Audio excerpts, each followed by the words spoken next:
a threat. In some parts of the world, the Bible, a book that provides spiritual guidance and hope for millions, is seen as a threat.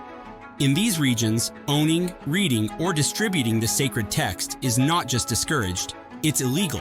The consequences can be severe, ranging from imprisonment to persecution. For many, the Bible represents personal faith, yet for some governments, it is viewed as a tool of subversion or a challenge to authority. Today, we're diving deeper into 11 countries where owning a Bible is strictly prohibited. We'll explore the reasons why these governments have imposed such harsh restrictions and the far-reaching ramifications for individuals caught with this ancient text. From places where religious freedom is tightly controlled to nations that see the Bible as a threat to cultural identity, each country presents a unique and often shocking story. So if you're curious about the hidden struggles behind these bans and the impact on believers, stay tuned. And if you want to support our channel and see more content like this, hitting that subscribe button goes a long way. We appreciate your support. Number 11, Eritrea. Eritrea is a nation where religious freedom is tightly restricted. The government exercises strict control over religious practices, allowing only a few officially recognized denominations, such as the Eritrean Orthodox Church, to operate freely. Christians outside of these recognized denominations face severe repression, with the state imposing harsh penalties for practicing their faith. This repression includes the confiscation of religious texts like the Bible, raids on unauthorized gatherings, and imprisonment of those who dare to worship outside the state-approved religious institutions. The severe restrictions on religious freedom in Eritrea highlight the state's broader efforts to suppress any form of dissent or unapproved ideology.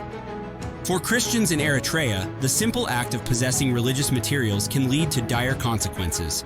These government-enforced measures serve as a reminder of the fragile nature of religious freedom in certain parts of the world and the ongoing struggle for the right to worship without fear of persecution. Understanding the situation in Eritrea calls attention to the need for international advocacy and solidarity in supporting those who are deprived of basic freedoms. As global citizens, it is essential to promote religious tolerance and ensure that individuals everywhere have the right to practice their beliefs without interference or fear of retribution. Number 10, Morocco. In the vibrant markets of Morocco, where the colors and aromas create a cultural mosaic, there exists a notable restriction on religious freedoms. Specifically, the distribution and possession of Arabic-translated Bibles face strict regulations. While Morocco is known for its relatively moderate stance on religion, this restriction highlights the nuanced approach to religious tolerance. Though Bibles in French, English, and Spanish are allowed, Arabic versions are rare and closely monitored. Authorities often confiscate them if suspected of being used for proselytizing. This reflects a broader policy of limiting the public distribution of non-Muslim materials to maintain the predominantly Muslim fabric of society. While Christians in Morocco face minimal persecution, the absence of formal religious education for Christian children illustrates the challenges they encounter. The situation highlights the complex balance between cultural values, religious expression, and tolerance, making Morocco an important case in the global conversation on religious freedoms. Number 9, Uzbekistan. Uzbekistan, a country in Central Asia, offers a stark example of how religious freedom can be severely restricted. Under its authoritarian government, owning a Bible isn't just discouraged, it can lead to serious consequences.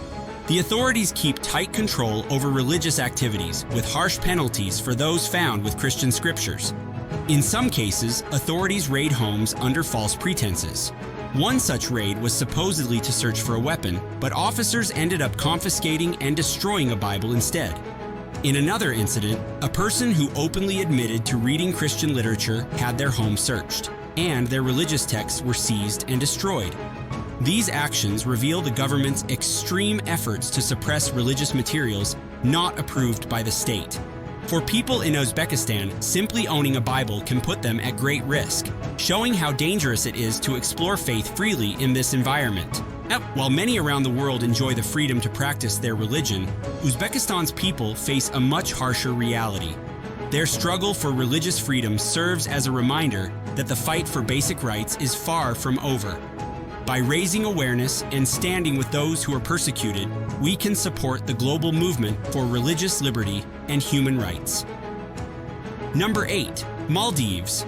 Beneath the Maldives' reputation as a tropical paradise lies a strict enforcement of religious laws that clash with global norms of religious freedom. Importing a Bible into the Maldives is illegal and can lead to serious punishment, reflecting the nation's strict adherence to Islam as the state religion. There isn't even a full Bible translation in Dhivehi, the national language, highlighting the government's disregard for religious diversity. For Maldivians, converting from Islam isn't just a personal decision, it results in the loss of citizenship. Possessing a Bible is considered a capital offense, and Christians, whether locals or tourists, must worship in secret as churches are banned. This hidden reality contrasts with the Maldives' image as a serene vacation destination, raising important questions about religious rights in a country that presents itself as welcoming to the world. As we become more connected globally, the situation in the Maldives serves as a reminder of the tension between maintaining a religious identity and respecting the right to religious freedom. It's a call for open dialogue to ensure that human rights aren't overshadowed by economic and tourism interests. Number 7. Libya. Coming in at number 7 is Libya, and it's a place where religious freedom is severely limited. Converting to Christianity here isn't just illegal. It can put your life and your family at serious risk. Those who do convert must keep their faith completely hidden, even from loved ones, to avoid persecution. According to reports from groups like Open Doors USA, Libyan converts often have to continue following Islamic customs. They may have Islamic marriages and are often given Islamic funerals, erasing any public trace of their Christian faith after they pass away. Migrant Christians in Libya face additional challenges, living isolated lives without support. Many of them die in remote areas, their bodies left in unmarked graves, a tragic end to lives lived in the shadows. When it comes to religious texts, the laws in Libya are strict. Owning, distributing, or importing Bibles, especially in Arabic, is illegal and seen as evangelism, which is heavily punished.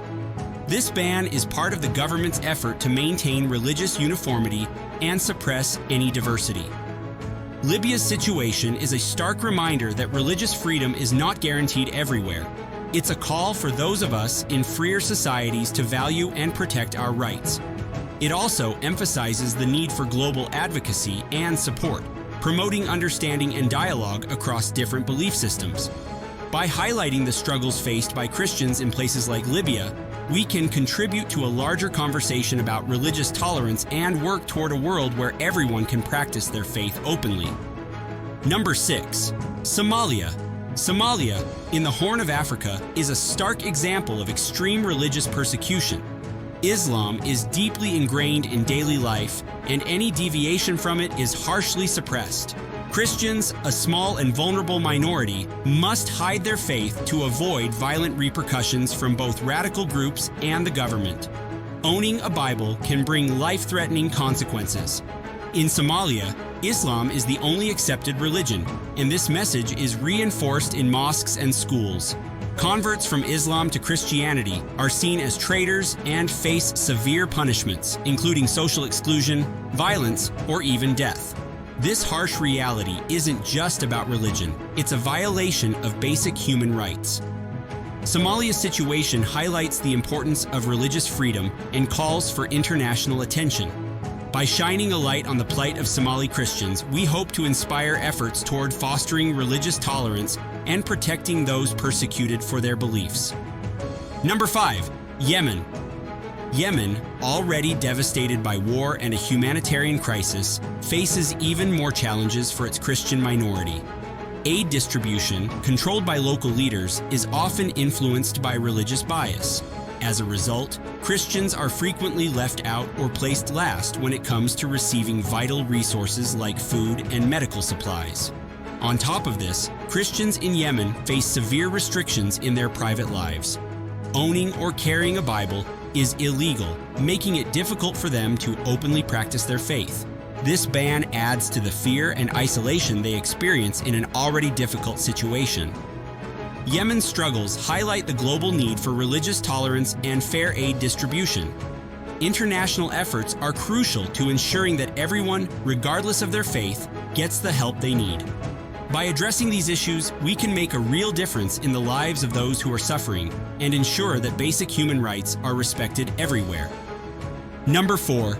China. Under the watchful eye of the Chinese Communist Party, CCP, the Bible hasn't simply been nudged out of sight. It's been actively wiped off the digital and physical map.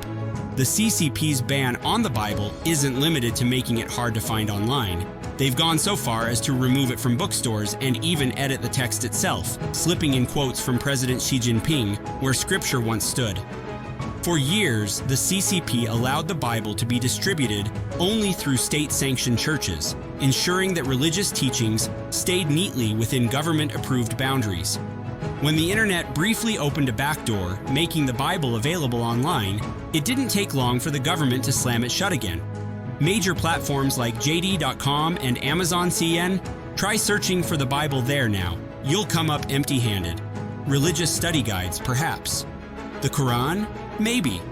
But the Bible? Nowhere to be found. This isn't just censorship. It's a strategic erasure, a clear move to shape the spiritual landscape to fit the CCP's agenda. In a world where access to information often means freedom, China's crackdown on the Bible signals a deeper push against personal and religious liberties. And so, as ancient texts are rewritten, we are left to ask ourselves, what does it mean when even the most sacred words are no longer your own? Number 3. Saudi Arabia. In Saudi, Islam isn't just the state religion, it's the only religion allowed to be practiced publicly. While you can privately own a Bible or practice another faith in your own space, bringing those beliefs out into the open is strictly forbidden. Publicly displaying religious symbols, worshiping in groups, or trying to convert someone from Islam is not only illegal, but comes with severe penalties. Saudi Arabia's laws create a sharp divide between private belief and public life.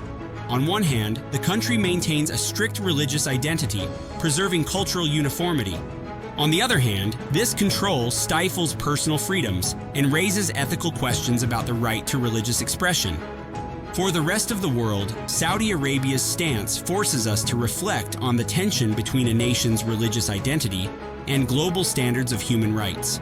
It's a reminder that while respecting cultural sovereignty is important, so is advocating for universal freedoms. This situation challenges us to find a balance, fostering dialogue that respects both cultural traditions and the right to personal belief. Number 2, North Korea. Imagine a place where even owning a book could cost you your life. That's the reality in North Korea. Here, loyalty to Kim Jong-un isn't just expected, it's demanded. The Bible and the Quran aren't just banned, they're seen as dangerous symbols of rebellion, challenging the absolute power of the regime. Getting caught with a Bible? It's not just a slap on the wrist. The punishment can be brutal: torture, life in prison, or even execution. The regime's fear of any belief system that isn't centered on the supreme leader drives these harsh measures.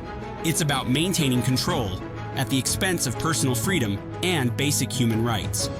For those of us who live in countries where practicing religion is a choice, North Korea's situation is a sobering reminder of the freedoms we might take for granted.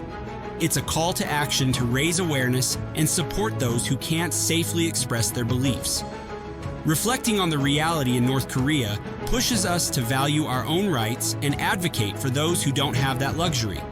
This glimpse into life under such a regime reminds us of the delicate line between faith and power, and why global efforts to promote religious freedom are more important than ever. Number 1, Afghanistan. Afghanistan is a major example of a country where Christianity is not only unrecognized, but actively suppressed. A key event in 2009 highlights this. Bibles translated into Afghanistan's main languages, Pashto and Dari, were sent to a U.S. soldier stationed there. However, instead of being distributed, the Bibles were confiscated and destroyed due to strict military regulations against proselytizing. The situation gained international attention when Al Jazeera aired footage of U.S. soldiers attending a Bible study at the base, showing the stack of translated Bibles. This sparked a media frenzy, prompting the U.S. military to issue a firm denial of any attempts to convert Afghan citizens to Christianity. This incident underscores the delicate balance between respecting local religious laws and the personal faith of individuals in Afghanistan. It illustrates the tight restrictions on religious expression in a country where diverse beliefs are not welcomed. The intersection of military presence and religious policy creates a complex, often contentious environment, revealing the broader difficulties of maintaining faith in hostile settings. This episode serves as a reminder of the struggles faced by those trying to practice their religion in restrictive regions, shedding light on the wider issue of religious bans and their global impact on religious freedom. In a world where religious freedom is often taken for granted, these examples remind us of the harsh realities faced by many who cannot openly practice their beliefs.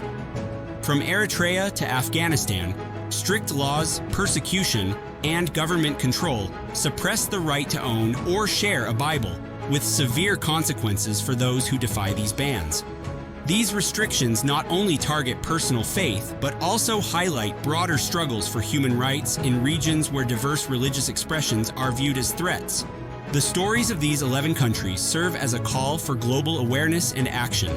By understanding the obstacles faced by individuals in these oppressive environments, we can support efforts to promote religious tolerance and protect the freedom to believe, express, and practice one's faith without fear of punishment. It's a reminder that the fight for religious liberty is far from over and that our collective advocacy can make a meaningful impact on the lives of those living under such restrictions. Clicking the subscribe button is a great motivation for the channel. Thank you very much.